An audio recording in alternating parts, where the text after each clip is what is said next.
Actually, 1:2 lang ako. But, even if tinake natin yung 1:3, obviously, na-hit pa rin siya. So, this one is respected nung market. Nasa SNR. So,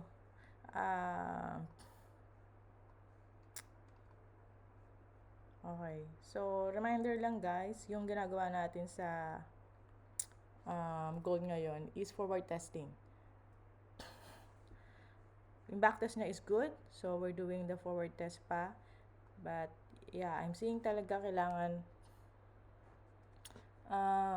baka mag-add ako ng confluence just with regards to the bias to be safer. Katulad nito. Okay. So, last time, actually, parang may iba yung ano ko. Tingnan lang. This one, this is Vantage. Okay. So, sa Vantage po, so, mamaya tayo mag-review. Mag-position muna ako. So, meron lang tayo rito isang minor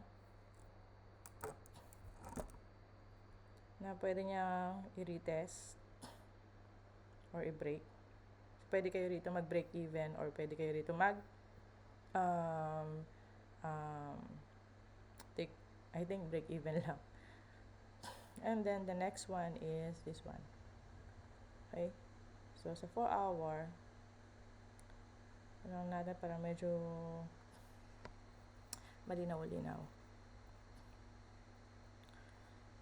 Going na pala siya doon. Okay. So, tingin ko pivot to. And then, lagyan natin yung mga EMA. Baka malito kayo. Yan. So, dun pa yung next niyang high. Okay. 1 hour natin, obviously, it is sell na. Ang daily natin is sell. So, we're just looking for the opportunity to sell sa 10 minutes. Okay. 10 minutes time frame, ito po yung 9 o'clock natin. So, pag ganito yung market, mas madaling mabasa. Mas madaling i-follow yung ating strat. Okay, iniintay lang natin mag-close below that. Pag nag-close below that, actually, yung ating pivot is malapit-lapit dyan. So, ito yung kaninang minark natin sa daily and 4 hour. Ito, ano ba to? Okay, and then ito yung pivot natin. So, magtay lang tayo na mag-close yan sa baba. And then, pwede nyo i-target yung pivot, which is sa 18 points. Or, break even sa pivot. Or break even dito. And then, 1:2 or 1:3. Ito pa yung kaninang nilagyan natin sa SNR, no? Actually, dito sa daily, no? So, nakita nyo yung box natin is nagsa-struggle siya doon. Okay. Di yung 9 o'clock 9 o'clock Japan, 8 o'clock Philippines, 10 minutes time frame. Okay. So, pag umakyat siya dyan, ang gagawin again is iti-trace lang natin ng iti-trace yung inaakit niyang candle hanggang sa magkaroon siya ng time na mag-break siya sa pababa. And then, pag nag-break siya sa pababa, within 9 o'clock, 8 o'clock a.m. to 11 o'clock a.m. Japan, Philippine time.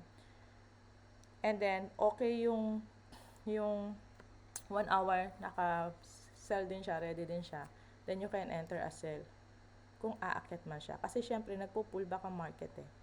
So, siguro, ang pullback niya, kung magpo-pullback to, dito na lang siguro, yung max. Dito, pwede niyang abutin. Pwede niyo itong abutin, pero pwede niyo rin basagin. Tingin ko lang. Okay? So, yung max na pullback niya, around here. And then, pag lumabas pa siya up to dyan, labas pa dyan, baka i-retest niya itong pivot na to, still, hindi siya against the bias natin, which is sell. So, walang trade pa buy. So, masyadong malaki yan, diba? So, around 50 points siya. 5,000 pips. Anyways, so, ganun lang kasimple. Tapos, yung kahapon, hindi tayo ng kahapon. Yung kahapon, okay. So, nag-buy bias ako pagdating dito. Okay? So, pagka-buy bias ko, pagdating niya dito, obviously naman, bear pa yung market. Pero nga, dahil yun yung strategy na ginagawa pa lang natin. So, pagka-break niya dito, nagkaroon tayo ng buy bias. Pagka-break niya dito. Sa red na to, no? Kahapon to. Nung isang araw. I'm just explaining nung nag-buy tayo tapos nag-sell tayo ng bias, okay? Pagdating dito, nag-buy tayo ng bias, tapos meron tayo rito tinitignan na recent high, which is ni-respect niya. So, 1, 2. Okay? And then, respected din yung trend line, which is hindi naman kasali. Huwag natin isali. Okay. Pero itong candle na to, since nag-close siya sa taas nito, nag-buy bias tayo. So, actually, umakyat din naman siya. Mula dito hanggang dito, nagkaroon siya ng 40 pips. Pero, parang hindi siya aabot sa 1:3 natin. So, it's either dito sa day na to, nag-break even ka or na-stop loss. No? And then, pero buy pa rin yung bias dito. Pagdating dito, umakyat ng konti. Ito ata yung na-stop loss. So, hindi nakapag-trade. Hindi ko na matandaan. Sorry. So, around 47 din. Okay, this is what I'm trying to add. I'm planning to add sa Confluence is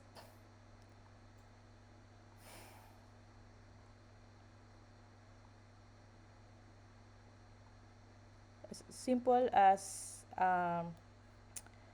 market structure ng daily. Okay. The problem with using the market structure sa daily, medyo mas marami-rami tayong mamimiss na entry. Kasi nga, syempre, daily yung market structure natin, di ba? Pero the upside naman nun is medyo mababawasan yung ating mas magiging safer yung trade natin. Of course, because we're following the higher time frames market structure. Okay. So, ang ibig ko sabihin, di ba nagkaroon tayo rito? And then, nag-anticipate tayo rito na meron dito ng rejection, di ba? Nag-anticipate tayo dito, actually talaga na pwede niya ma-reach. So, kung ma-reach niya to, ang magiging condition is kailangan niyang ma-break, of course, yung market structure. Kailangan niyang mag-close above this. So, if we're going to include that in our in this box strategy,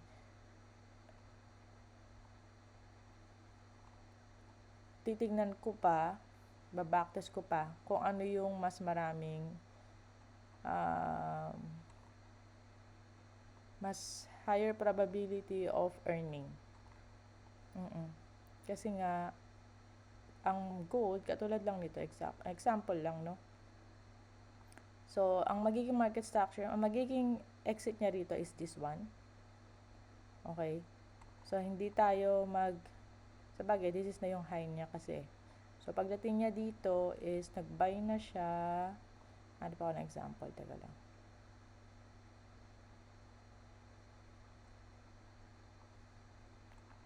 Example ito. So, this is a candle. Wala naman ditong low and high pa, no? Nabubuo pa lang siya.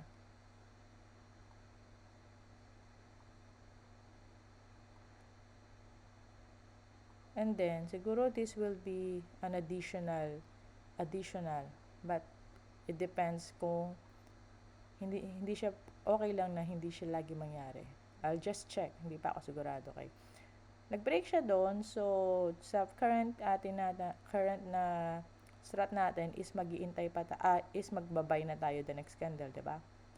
So, but yung sa iniisip ko, if we're going to follow the market structure ng daily, kailangan niya munang ma-break to.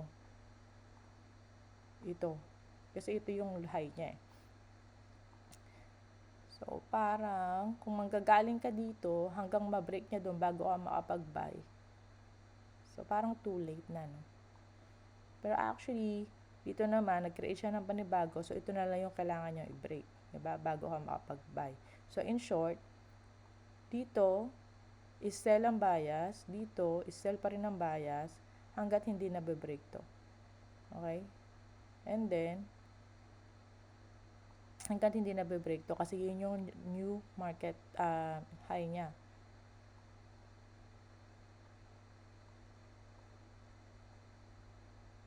So, in short, makakamiss tayo rito ng entry. Dito naman is medyo matatalo. And then, dun pa lang talaga tayo after nitong candle na to, tsaka lang mag-shift yung bias natin. So, ibig sabihin, from here to here, so around 17,000 pips bago magbago. So, yun pa yung kailangan i-backtest if I'm going to stick sa candle science ng daily or if I'm going to include the market structure of daily. Pagdating naman dito, tingnan nyo guys, pagdating dito,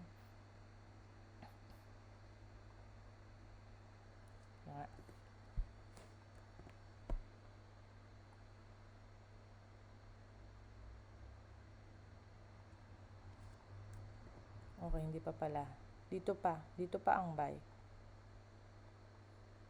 So, sell.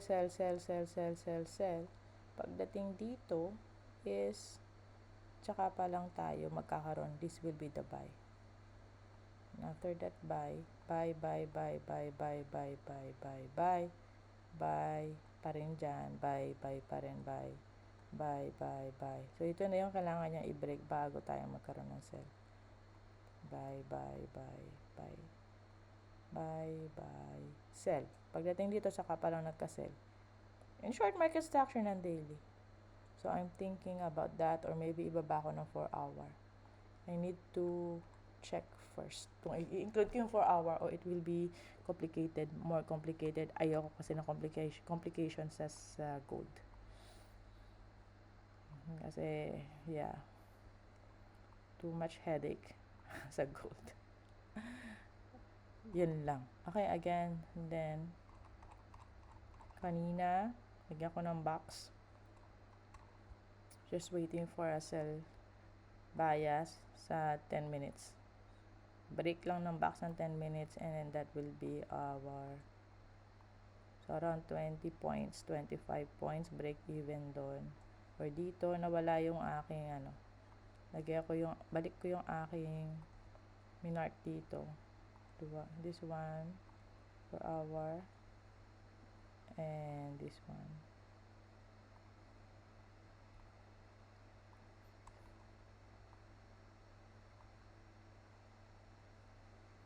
Yan.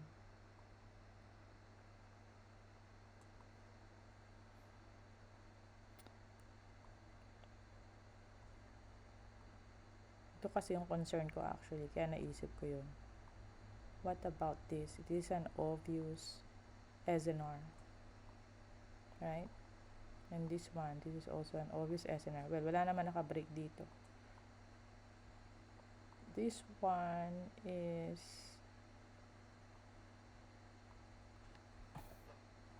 parang ito. Pagdating dito, magbabay na tayo. Pero nagsisell pa siya. Dahil ang taas pa naman kasi nung niya. Nung high niya. Ito pa yung next high niya. Bago pa niya talaga na break. But still, it's actually creating a lower low pa rin. Yun talaga yung true high niya. Anyways, kung maliit lang naman yung kailangan nyo, pwede naman yung gawin yan sa 1 hour time frame. Market structure lang naman yan. Okay? Gusto ko lang mas simple. Okay guys. Ito yung kahapon pala. So, nakapag-enter ako kasi medyo maaga, diba? Sabi ko medyo maaga. Sarang dito. It's just because actually it's out, lumabas ako sa strategy, no? Inatake ako ng pagkatao ko. So, nakita ko kasi ito, mayroong SNR dito. So, 1 hour time frame. Ayan.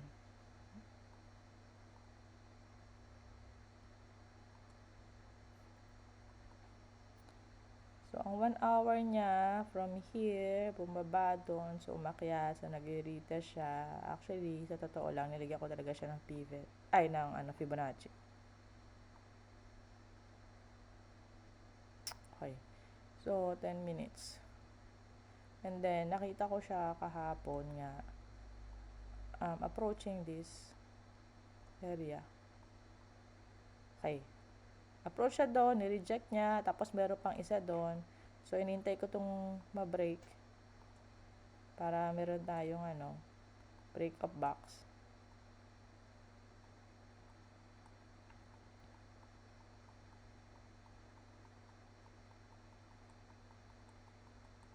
Okay, nung na-break niya, alas 2 na pala to. Ano ba nangyari doon? Saan ba yung alas 4? Alas 11? Ito pala. Okay. Hindi pala ito kasi umakyat pa siya dito eh. So, habang umaakyat siya, okay. So, tinignan ko lang yung pinaka-last niyang green candle. Kasi labas actually ito na sa strategy. Kasi nag-base na ako sa SNR, hindi ako nag-base dun sa box natin. Anyways, ito yung reason ko. So, pagdating doon, nire-reject niya, reject. So, tingin ko parang bababa na talaga to. No? Tapos, pagdating niya dito, of course, that time, dito pa lang siya.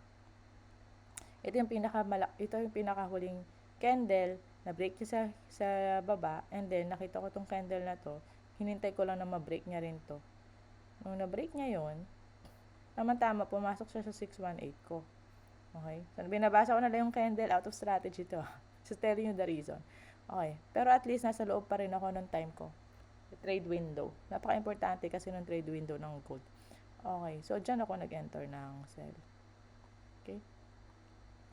Actually, kung na-miss ko rin yan, and then 1 is to 2. Actually, kung na-miss ko rin yan, kung hindi ko siya ginawa, bandang alas 2, makukuha pa rin siya ng strategy. Sana yung alas 2. So, ito yung 2 o'clock box.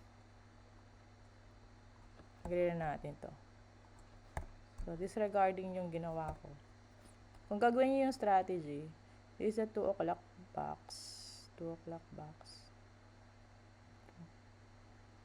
So, this is the 2 o'clock box. Umakyat siya doon, pero sell ang bias. So, itataas mo lang to. Then, and then, umakyat din siya doon. Actually, hanggang doon na talaga siya. So, bumaba na siya rito. So, pwede ka nang mag-sell dyan or check mo yung EMA mo kung gusto mo na mas safer. EMA 5 and 10. So, pagdating dito, pwede mo na siya doon i-sell. Stop loss sa taas. 1 is to 3. 1 is to 3. So, na-hit talaga yan. Or, kung gusto mo hintayin yung EMA, andun ka, magbe-break even ka sa pivot level. So, this is how to do the strategy, no? So, break even dito. And then, stop loss mo, around 20 to 25 max. Okay na to. 20 naman kasya. So, 1 is to 3. Yun lang kapag lumaki syempre yung stop loss mo, lalaki din yung take profit mo. Pero actually, nakuha niya lahat. Ayan. See? Maganda naman yung strategy. Mahirap lang sundin kasi nagsisimula pa lang. Ang hirap lang talaga sumunod sa strategy pag bago. Okay. Good, God bless everyone. Kung may tanong, text PM lang. Bye-bye.